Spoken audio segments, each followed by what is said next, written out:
Okay,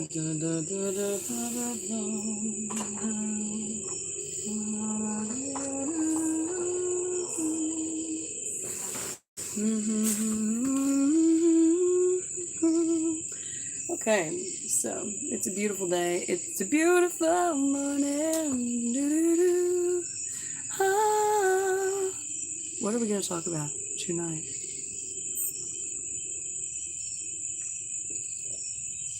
I'm going to let you guys come in. I'm going to let you guys say what you want to say, ask what you want to ask. This, welcome in to Charlotte's World Wide Web channel, where you guys can look me up anytime, anywhere on Google. Just type in Charlotte's World Wide Web channel and I will pop up. I'm still waiting to go.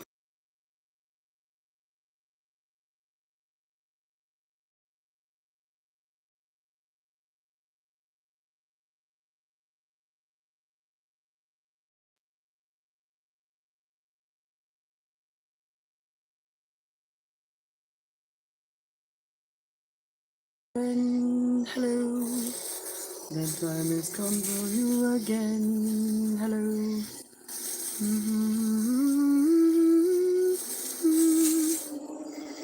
I don't understand why other people can play music, but when Charlotte's channel plays music, woo, hello. But when I play music, somebody watches so closely that they're like, that's not Charlotte. Y'all hear that motorcycle out there? Like, what? And I know y'all be liking my nighttime. I feel like, okay, I've been watching Batman and Joker over here, so I feel like maybe I'm being inspired by Joker makeup. Does this look like Joker makeup? Yes, Deadly Denure wants to know if I had a chance to drive his car on muddy grass, would I? Yes, I would. I can't wait to drive your car on muddy grass.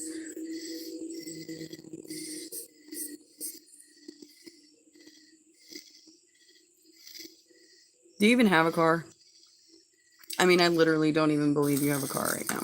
Because you didn't even say what kind of, you didn't say, like, would you drive a Hummer on muddy grass? You just said my car. Sure, I'll drive your hypothetical car. Would you drive my car? You want the keys? Can't have the keys. It's the key to my car, to my heart.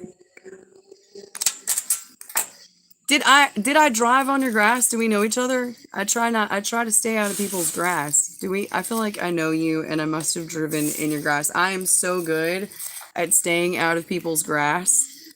Like, my uncle is basically the reason why, because he really cared about his grass growing up. So as a teenager, to prove myself, I like learned how to drive backwards on a long paved driveway with like grass, sod grass on both sides, and I really am the world's best backwards driver. I've driven backwards and not gotten into anybody's grass ever. So I have a feeling that your question is completely hypothetical. But if I did recently drive in your grass and I do know you and you do know me, I'm so sorry. Yeah, I have reverse skills. A Mazda 626 sounds like a bad car. Not bad, like a crappy, squeaky wheel. It sounds like a good car. I think a Mazda 626 is a nice car, isn't it? I'm so sorry. I'm not sorry. I kind of pride myself on the fact that I don't, even though I like cars, and I keep seeing, oh, it is, it's a nice car. See, I knew it probably was, but like, you better not be playing with me. I don't know the name brands of cars. I don't know what is nice and what's not nice. I just know what I like and what I don't like, right? And I just try to keep it at that. So like, I do like Hummers. I do like the safety aspect of the Hummer. Because I was in a deadly car crash. So of course, I'm not crazy about sports cars that sit really low to the ground at all. And so there's just a lot of reasons why I try not to focus on people's car, because I've seen people like really like care only about like the type of cars that guys drive, and it made me think less of those type of girls. Like I was like, oh, really? Like you don't even like cars. You have a paddock for that. What's a paddock? Is that a bad car? See, like, unless you're a businessman, right? Like, I'm hypothetically like trying to think, like, why would I want a bad to the bone little car for status, right? And then, like, it's good on gas. So, like, you're going to be driving into the city where you work because you're a big CEO or something like that, right? So, you're going to drive your really nice car far distances. You don't want to take up a lot of space. Like, but you want to know if I would drive? I would still drive your bad to the bone car if you wanted me to. I would happily drive your car in a muddy field for you. Yeah, it's like economical. But see, I unfortunately dated a guy that was obsessed with. This is not why I was obsessed with him, but not the fact that he liked cars, right? So I can admit that. I was crazy about him. But he was obsessed with a brand of car. And I realized every time I got into any of his vehicles, because he had a lot of them, like he collected E30s, like a specific type of car. And none of them had mirrors to do your makeup. And none of them had daggum cup holders to enjoy your time in the car with them, right? Like, but it had other things like a ton of like, what are they, like cigarette lighter things? I don't even think it had ashtrays. Yeah, a BMW E30, tons of them he had, and none of them had anything going for the passenger. The passenger is the bitch of the driver, clearly, because in the passenger seat you have no luxury around you, even though you're in a considerably luxury vehicle. No. So, and that warmth, yeah. The chairs were heated and stuff. Yeah, I just don't like stuff like that. I don't like I don't need a hot seat. That's what my fanny does naturally. It heats up the seat, right? I guess in the winter for your children, it would be nice to have a nice big truck. It was already warm on the inside, I guess, right? God bless me and my drink and you out there tonight. I want to talk about something with y'all. I was painting earlier. I'm always reading the Bible. And I always will be, Lord willing. Or hopefully somebody will be reading it to me. And yeah. So you got a car. So do you work on that car? Like, are you obsessed with making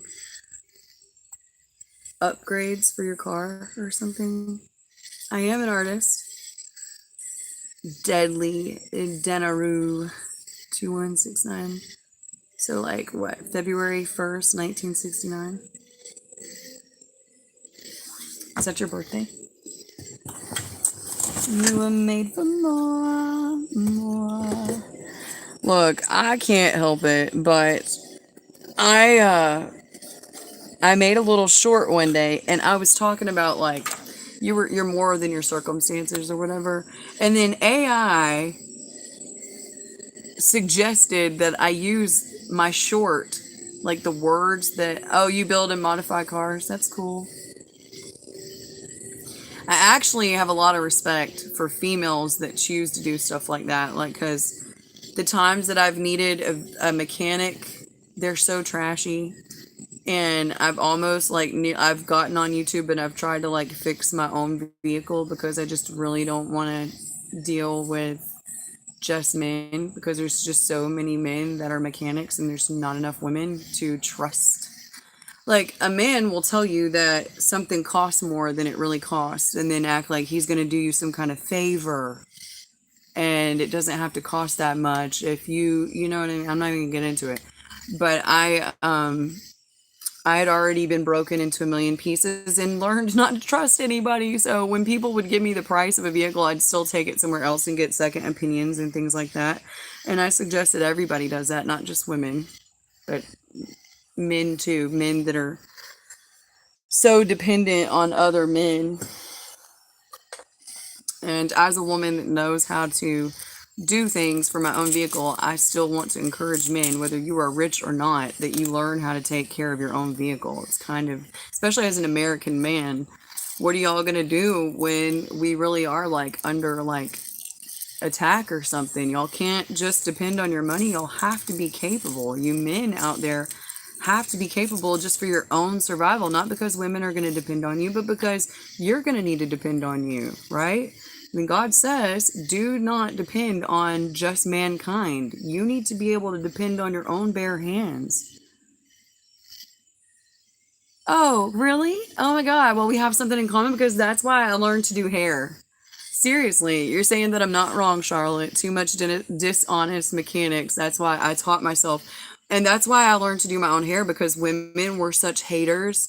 And oh my God, I swear, like I really wanted that Jessica Simpson, Paris Hilton bright blonde back in the day when they were the only girls that you could compare that color to. Like I guess there was Playboy bunnies that also had the bright white hair, but I went and spent as a poor child growing up to spend $100 on your hair and still not get the color that you wanted was such a motivation and a disappointment all in one big package that I learned to do hair and I learned to no, you shut up, Julian.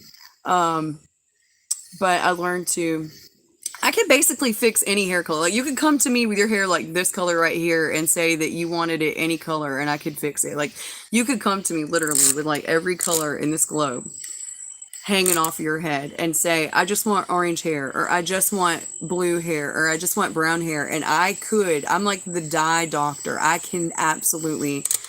understand colors and I could balance the color in your hair and fix your hair like that. But I'm not gonna. Well, I guess I will get into it. The guy I was dating at the time, actually, he was my baby daddy, and he was getting jealous of the fact that I was educating myself and I was going to school, and it was our child that was motivating me. Our child was less than a year old, and I had to leave the hair school where I was learning to do hair colors, and I did not actually graduate.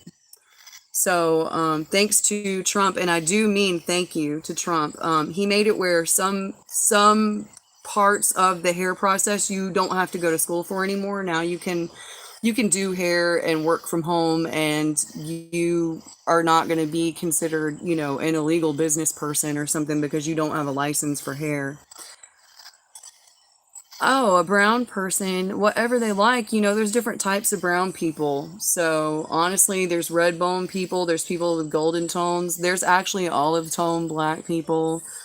So cool colors. I actually like to suggest colors for people too. Like I would prefer you just shut up and come to me and let me do whatever looks best on you. But if people want me to do a certain color, I still like to add my suggestion and then I give them the color that they want, you know.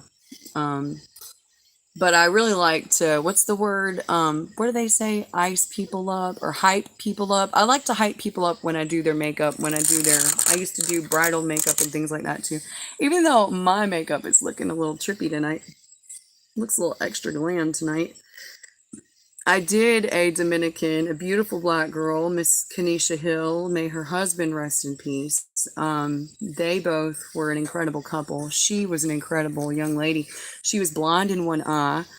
She was a black girl. This was probably 12 years ago. And I realized that, wow, it's so sneaky, but there was still so much racism in the world. And I didn't realize it. As a white woman, I thought, hell, growing up with black kids wanting to date me in kindergarten and I had crushes on black kids, and you know what I mean? What was that guy? The thong, thong. Cisco came out. Every black boy, white girl, everybody liked the same music. Nobody cared if it was a black person that sang it.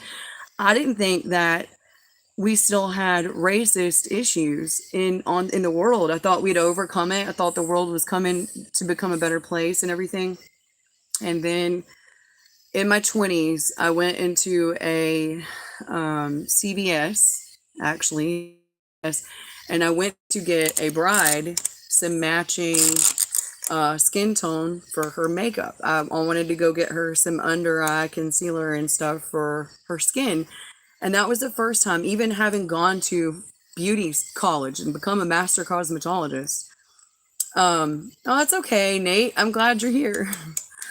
I realized that the corporate companies were racist. Like there was corporate companies like CVS that were purchasing makeup for the people that are going to shop at their store, and there was no black makeup in there. The only black makeup I saw was something called Black Radiance, and it was a very small, and when I say small, I mean they had an entire aisle of makeup for the white woman, and they had a shoebox size section for the black woman. And as an artist, I still saw it as a challenge. I still did her makeup and she still looked incredible. But as a black woman who is not up for the challenge, that just wants to go get your matching makeup and go home, I realized they did not have a fair, that it was not fair. And, you know, it broke my heart, honestly. I realized that there are many levels to the sin and the wickedness and the systems in the world through some of the most, just the most ironic situations. Just how ironic, like it was me doing makeup, it wasn't even me reading the Bible, it wasn't any of that stuff, for me to realize this world is still very wicked and we do not treat people fairly here.